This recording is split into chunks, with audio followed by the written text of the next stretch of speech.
Okay, so for this second part and the kind of last part, when you're building a PT business and you've got it set up and you start to see some kind of success, we want to make sure that we've measured the success to start with, how many clients you actually need to provide yourself with the kind of income you would like.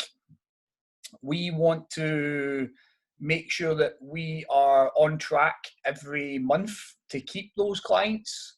So having conversations with them and keeping that onboarding process that we started, we keep that going. We keep checking in with the clients. We keep making sure we have consultations at certain points to make sure they're hitting markers so that they stay with us in the business.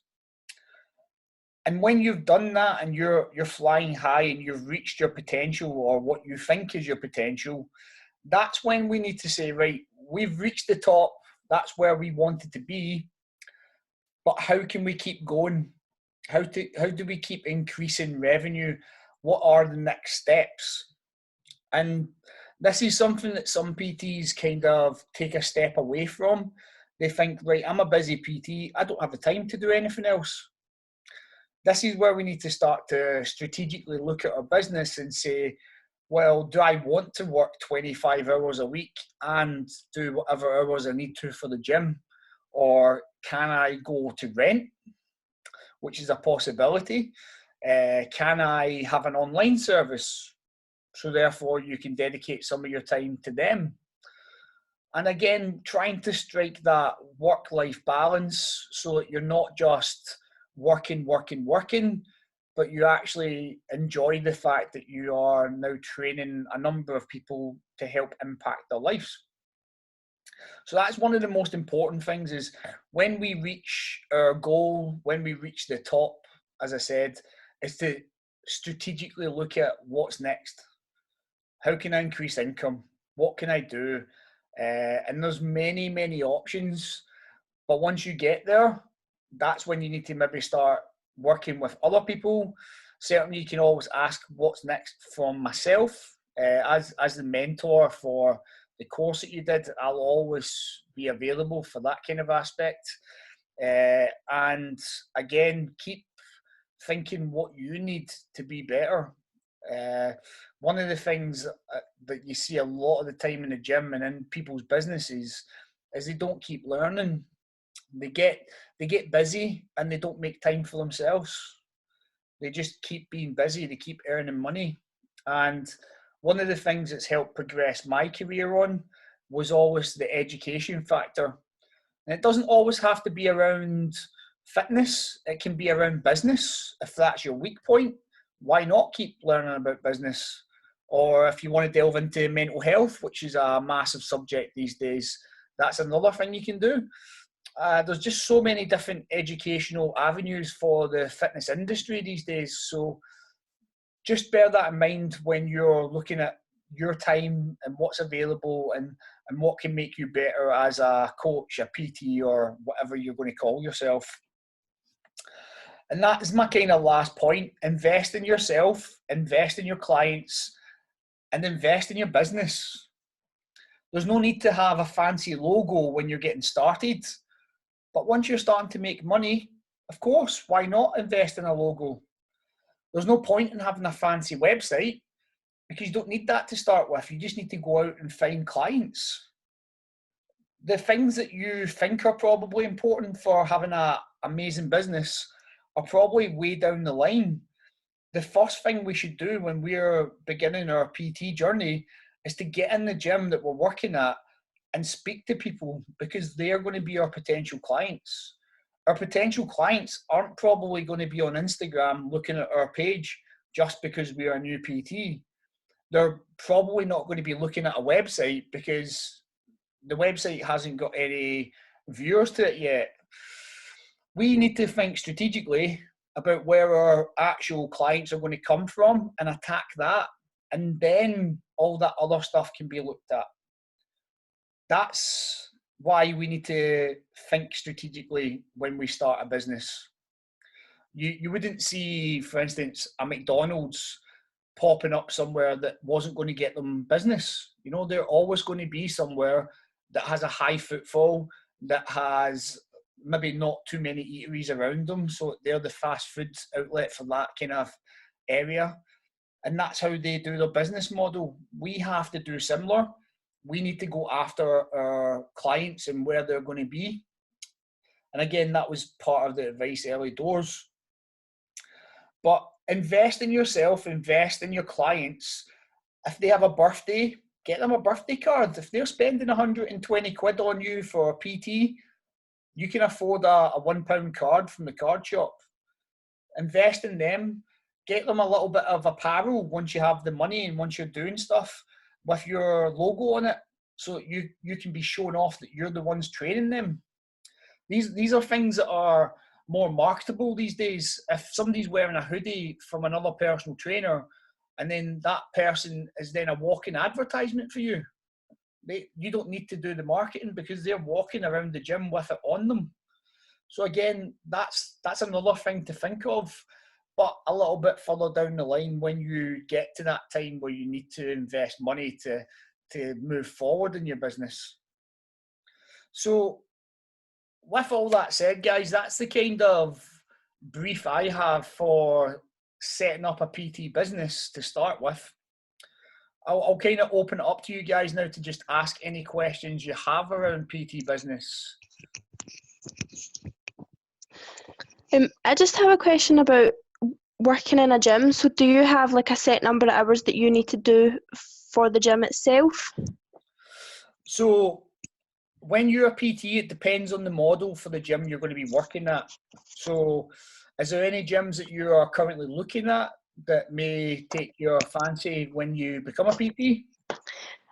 Like Pure Gym or The Gym we've been looking at.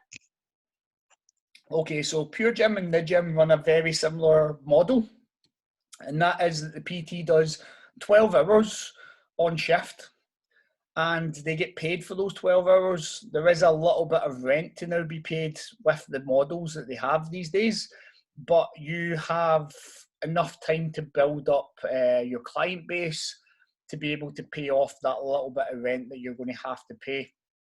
Now, because you're then getting paid for those 12 hours, you then get employee rights, which is something that's just new to the industry.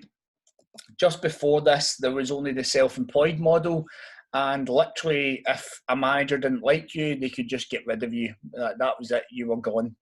This now gives you some benefits, but it also means that you do have to uphold your end of the bargain and act professionally. So again, that's why I kind of mentioned that.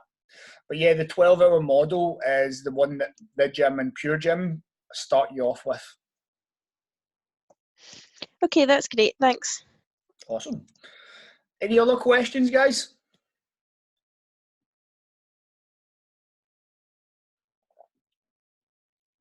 Nope, all quiet. This is your time to ask, guys, if you have any questions around business. I've kind of explained. Sorry, we just got in. Looking at the SWOT analysis, if I found a lot of others aim for a similar market, how would I manage that? So that's a good question. So that came from Chris. Now, if you have a market that you're going to go after, and you probably will, that every other PT is after, that's going to be probably the weight loss market, because 90% of the people who come to the gym are going to be looking for weight loss. But that's where we then start to think, who are we as a business? So if I'm looking to train males for weight loss, then I need to get the word out to males and go to my market, find males that are struggling in the gym, maybe are hiding away in a corner somewhere, and start to converse with them. That means that I'm using that SWOT analysis to find out my market as well. Where are they? And there isn't going to be too many people who are after males who are trying to lose weight. That's just going to be the case. Most PTs don't understand their market either. They just go about, and I'll train whoever comes to me or whoever I get. If you actually know the market you want to train, that puts you at a massive advantage over others straight off the bat. So that's how I would manage it. I would make sure that I understand who I want to train first of all, because I am going to have to train a demographic. And if I know the demographic I'm training and then I dig in deeper, so it's not just weight loss, it's weight loss for men, weight loss for men of the ages of 25 to 45, and I keep digging into that kind of group, I'm going to find a number of people who want that training. So that's how I would use the SWOT analysis to understand myself and then understand where that market is. Would it be better to go more general to improve myself? So here's the thing. When we think about improving our own businesses or our own ability in the business, we should look at training the subset we want to train first of all, getting really good with them. And then when we get results with that subset, we can then expand out. Because we probably will have the ability, because we've taken all these other people through weight loss journeys or muscle gain journeys. If you just go out there and just train anybody, then you might not get the same success by dialing it in. If you train weight loss with people for a year and then you start to go into other stuff like training muscular endurance with people or athletes, you're going to be able to shift your emphasis over. And because you understand that weight loss occurs with certain aspects of training, certain nutrition modals, you're then going to be able to apply that to the next subset of people that you train and take on board. Therefore, you're not just spreading out too much, but you're still focused on a training group as such. Does that make sense, Chris? Cool. I see the nodding of the head, so hopefully that answered the question. Again, it's just making sure that our focus isn't all over the place, because we can get dragged into doing different things with different people. But if we are really good at doing one thing, then you become the expert, and that's what people look for. They look for an expert. So if you're the expert in weight loss, you're bound to get other people coming to you, because someday will say to them, oh, he's the expert, he's the guru, go to him. So focus in that one group first of all, get them results, and you will see other subsets of people start to come towards you. Any other questions, guys?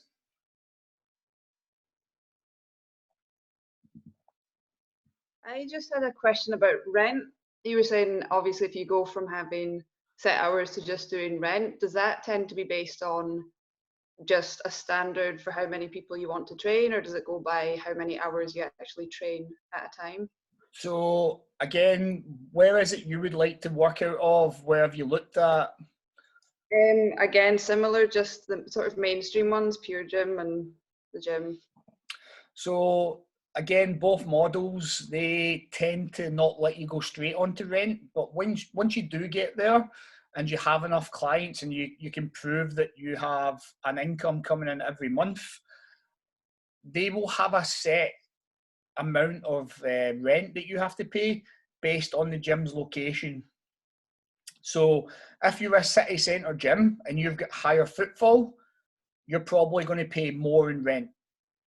But if you're out in the sticks and you're a local gym, it's probably going to be a little bit less. Now, these things usually come in at anywhere between £400 to £600 a month. So that's a lot of money. And it might seem a lot of money, but it is maybe 20 sessions over the entire month. If we look at it at the top end of it, if you're charging £30 an hour. So break that down, that's 5 sessions a week. Is it really that expensive for you to get your freedom back? So it's something to think long term on, but definitely I have done it and I enjoyed it at the time. But looking back, it was a lot of money to pay that I didn't have to, and I still was living comfortably. So I could have still did those gym hours and I could have still been comfortable if I just was better at my time management, which is why we talked about managing our diaries earlier on. Thank you. Awesome. Any other questions, guys?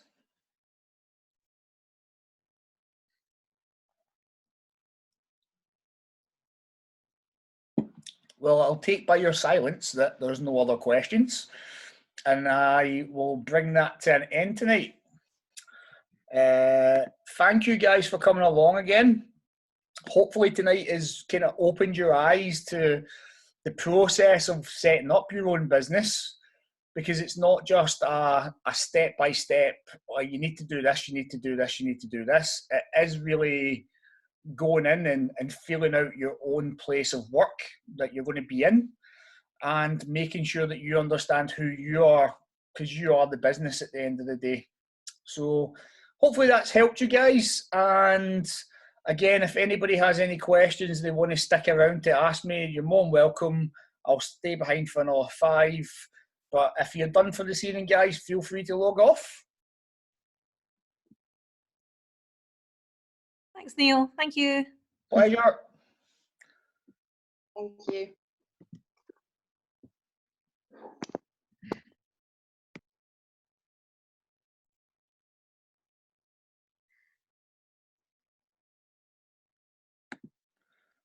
Hi, Athol. Hi there.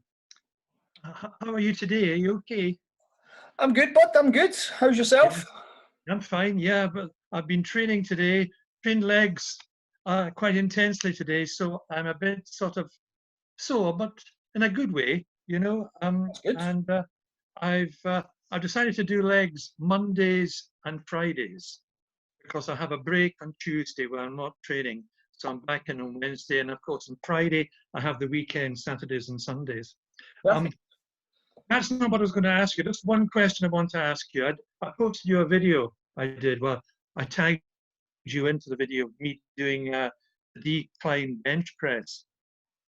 And what I wanted to ask you, because